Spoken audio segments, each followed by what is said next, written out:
It's Friday Night Live with Vince, pregame, postgame show. Your destination for top high school previews and wrap-ups with Vince and his team. Buckle up and hang on for Friday Night Live.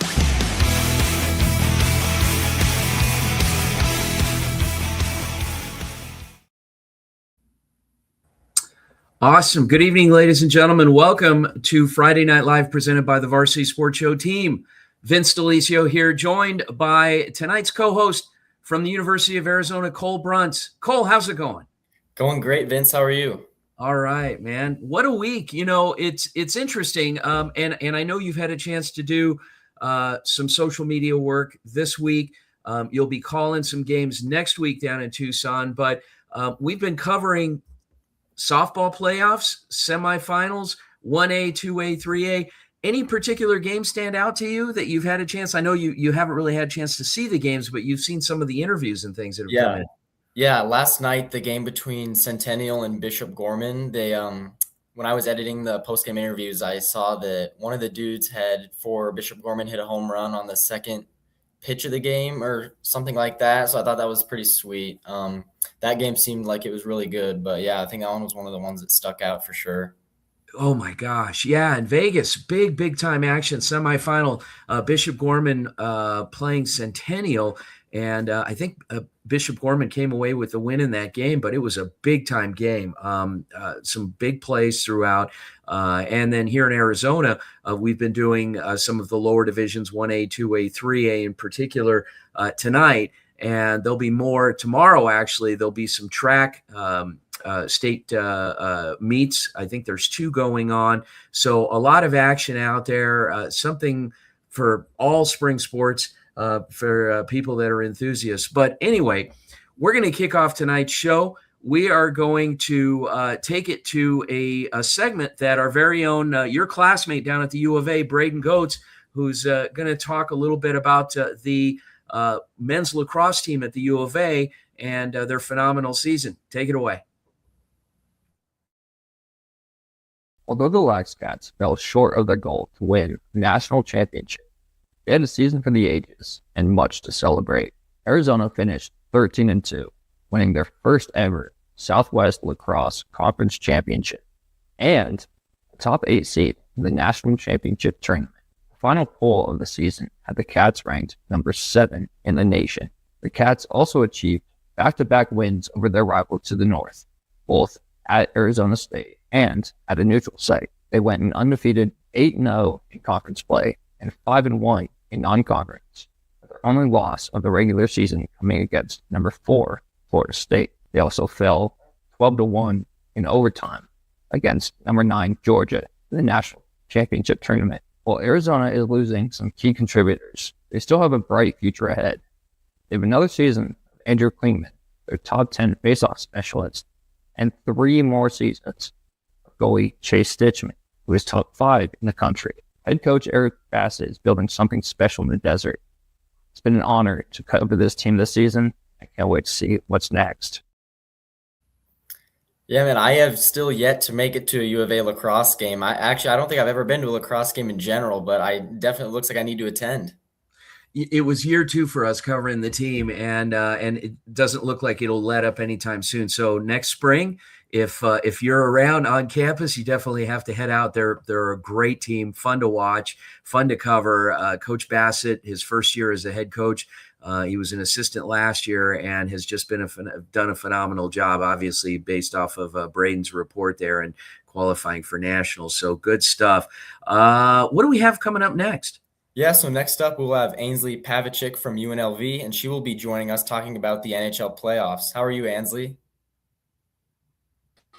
Sorry about that. I'm good, Cole. How are you? Doing good. What you got for us? Yeah, so I'll start off with the East. It seems like we have different playoffs with teams being like dominant and then series being really close together. So I'll start off with the East. Tomorrow, the Carolina Hurricanes, one of the best teams in the league, are looking to close out the Philadelphia Flyers in Philly in a series sweep. They are currently leading that series 3-0. And then earlier today, the Canadiens went into Buffalo for their second game of their series, and it ended up being a dominant win for them. So that series is tied 1-1 with that going to Montreal on Sunday. And then heading to the West, Carolina, my bad. The Avalanche, the reigning President Cups trophy, are looking to get a dominant 3-0 series lead against the Wild. They currently are leading that series 2-0 tomorrow. And then finally, my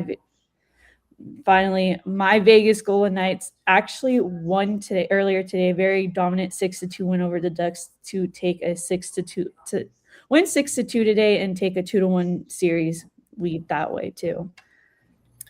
Nice. Yeah. Is there any surprises that you've seen so far in the playoffs about any teams, or has any teams really surprised you? Not honestly. I think the Ducks are actually really surprising throughout the entire, throughout the season. They actually, they're such a young team, but they're really fast. They're really good. They beat the Oilers. The same team that has Draisaitl and Connor McDavid, and it was actually in the Stanley Cup the last 3 years. So that was probably a huge upset, but that's probably going to be my pick. Awesome. Well, thank you, Ansley, for joining us. That's Ansley Pavlicek from UNLV talking to us about the NHL playoffs. And now I'll kick it back to Vince, where he will introduce our next segment. Awesome. Thank you. And real quick, I wanted to congratulate Ansley Pavlicek, who's going to be graduating next week from UNLV's Greenspun School of Urban Affairs, a broadcaster, very talented, did a great job for us, and you have not seen the last of her. So congrats to Ansley. Let's move it right along. So Boston native, Arizona State University student, and a member of our team, Hannah Flanagan, is going to talk a little, I believe, IHL, a little hockey. The 2026 IIHF Men's World Championship drops the puck May 15th through the 31st in Zurich and Freiburg, Switzerland. Team USA is chasing history, looking to win back-to-back gold medals at the event for the first time. The US will compete in Group A, facing countries including Finland, Germany, and host Switzerland. Meanwhile, Group B, featuring Canada and Sweden, will play in Freiburg. With top international talent and national pride on the line, we get another taste of a global showdown on the ice. Another road to gold. For Varsity Sports Show, I'm Hannah Flanagan. Thank you for that segment, Hannah Flanagan. And up next, we will have Thomas Gabo from UNLV, and he has a pre-recorded segment talking about the NBA playoffs bracket. Have been nothing but amazing. Through the first round, we've seen some of the best matchups in years. Starting in the East, the number 1 seed Detroit Pistons were tested by the number 8 seed Orlando Magic, with the Pistons coming back from a 3-1 lead led by, of course, motorcade Cade Cunningham to win in 7 games. Another 7-game matchup in the East consisted of the number 5 Raptors from up north and the number 4 Cleveland Cavaliers. The pressure was on the Cavaliers going back home following a game winner from RJ Barrett in Game 6 to send it to 7 games, but it would be the experience of the Cavs who got it done 114-102. Next, the Knicks took down the Atlanta Hawks in 6 games with a 140-89 win. The Hawks were no match as they were outscored 83-36 in the first half. After a strong first-round start by the Celtics going up 3-1 against the Philadelphia 76ers, the Sixers stormed back, winning 3 games in a row to win in 7 games, and upset the Celtics in TD Garden. Joel Embiid and Tyrese Maxey got it done as the Celtics went into Game 7 without star Jason Tatum, who hurt his calf. Kicking it over to the West, both the Lakers and Timberwolves won in 6 over the Rockets and the Nuggets, with key role players stepping up for both squads. With Luka Doncic of the Lakers and Anthony Edwards of the T-Wolves both being out due to injury, key players like Marcus Smart, Luke Kennard, Terrence Shannon Jr., Ayo Dosunmu stepped up in a huge way to help their teams advance. The Thunder easily got past the Suns in 4 games, marking the only clean sweep of the first round, and the Spurs got past the Blazers in 5 games. With the second round kicking off, more teams and players will look to make their mark in the 2026 playoffs and advance to the conference finals. I'm Thomas Gabo with the Varsity Sports Show.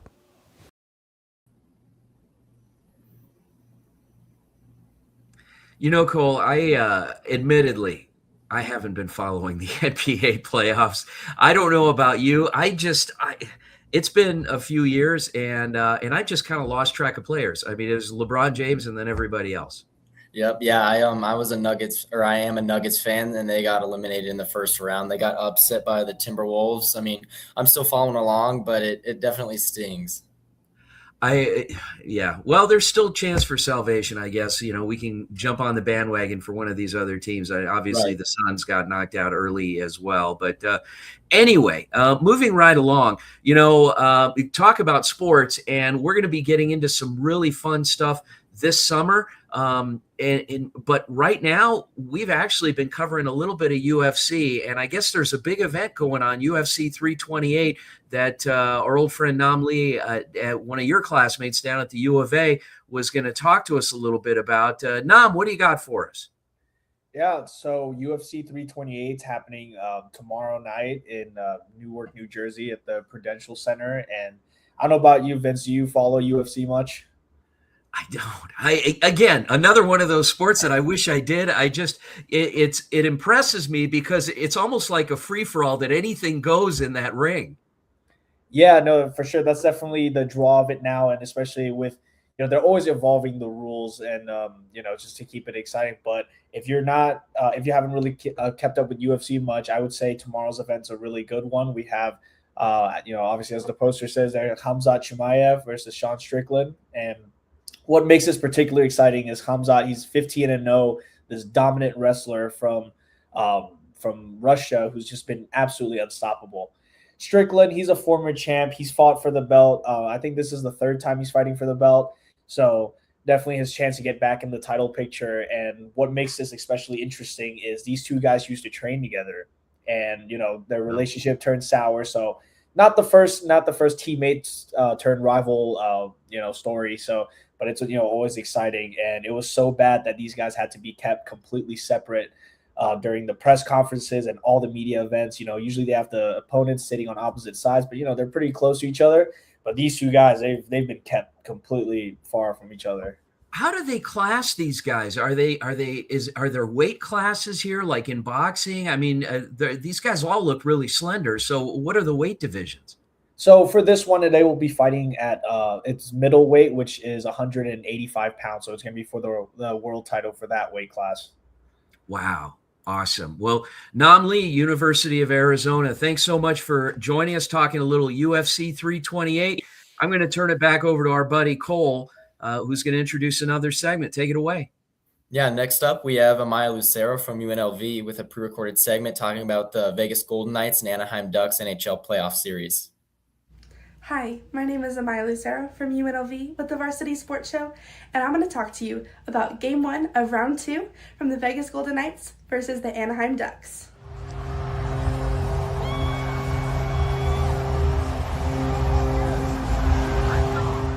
After a scoreless first period, Brett Howden brought the Golden Knights to a 1-0 lead in the second period. With just over 6 minutes left, the Anaheim Ducks tied the game at 1-1. The Golden Knights answered quickly. Only a minute later, Ivan Barbashev scored and brought the game to 2-1. In the final seconds, Mitch Marner sealed the win with an empty net goal, giving the Golden Knights a 3-1 victory over the Ducks. Carter Hart made a total of 33 saves on 34 shots to help secure the team's 13th Game 1 win in franchise history. The head coach of the Golden Knights said, "I thought as the game went on, we started finding our game. We just couldn't find it completely. But you know what? It's a find-a-way league, and we found a way to win. I'm certainly not going to apologize for the win. The biggest thing is we need to be honest with ourselves, and I think we have a better game coming up." Hockey in the desert, who knew? It worked in Arizona for a little while until they moved to Utah. But I sense that there'll be an NHL team back in Phoenix before all is said and done. Amazing. Great reporting. And anyway, I'm going to turn it back over to Cole, who's going to talk. Actually, it's a segment that Cole did. Oh, another one of the partnerships that we have, Tucson Sugar Skulls. Tucson does have a major professional sports league, a team, the IFL, Indoor Football League, Tucson Sugar Skulls. They're a pretty good team, and we're just now starting to get to covering them a bit more this season. So good stuff. Cole's been following the team. Take it away, Cole. This is the Tucson Sugar Skulls Report, presented by the Varsity Sports Show, giving you a weekly insight on the latest Sugar Skulls news and updates on Tucson's Indoor Football League team. Now presenting the Tucson Sugar Skulls Report. This is Cole Bruntz with the Varsity Sports Show, and on Saturday, May 2nd, I was able to do live reporting from Tucson Arena, where the Tucson Sugar Skulls took on the San Antonio Gunslingers. It was Star Wars night, and the Sugar Skulls had a new look to their uniforms and a new quarterback, Tasneem Wilson. First quarter was all for the Gunslingers. They were up 14-0, but here in the second quarter, the Tucson Sugar Skulls got an interception from Chucky Williams and then answered right back with a touchdown from quarterback Tasneem Wilson. Sugar Skulls wide receiver Tamorion Terry caught a nice pass in the end zone for a touchdown, and then the Sugar Skulls followed with another field goal to end the half, and they were down 17-21. The second half belonged to the Gunslingers since the Sugar Skulls did not score in the second half. They hung in there early after a slow first quarter, but the game started to slip away from them in the fourth quarter. Tasneem Wilson ended his first game as part of the Sugar Skulls with 114 yards in the air and a passing touchdown, 1 interception, and led the team with 17 yards on the ground and with a rushing touchdown. Unfortunately, the Sugar Skulls fell short in this one as they lost 35-17 and didn't score in the second half, but they'll look to get back in the win column next week where they'll head north and face the Arizona Rattlers. And I'm Cole Bruntz, and this is the Tucson Sugar Skulls Report.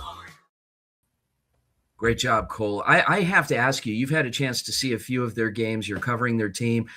The media relation team for the Sugar Skulls seemed like a very open, welcoming bunch of people. Has it been like that at the games as well?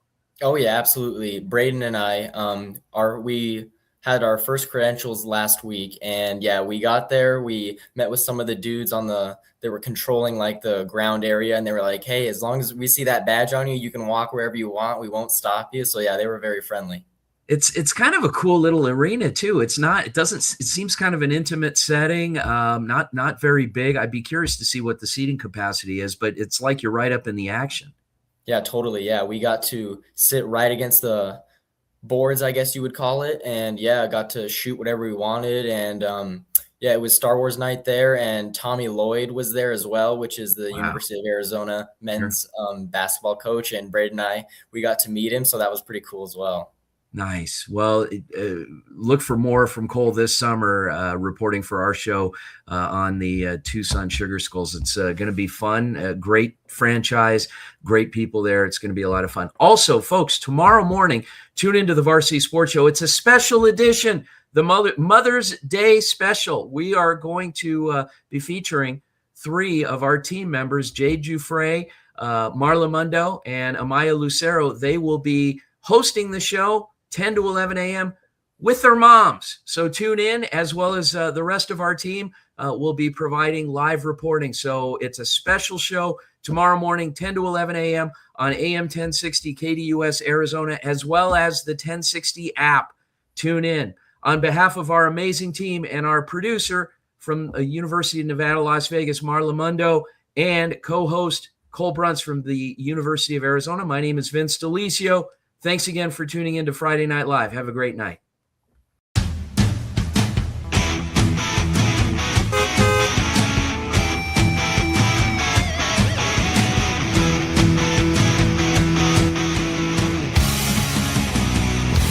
It's Friday Night Live with Vince, pregame, postgame show. Your destination for top high school previews and wrap-ups with Vince and his team. Buckle up and hang on for Friday Night Live.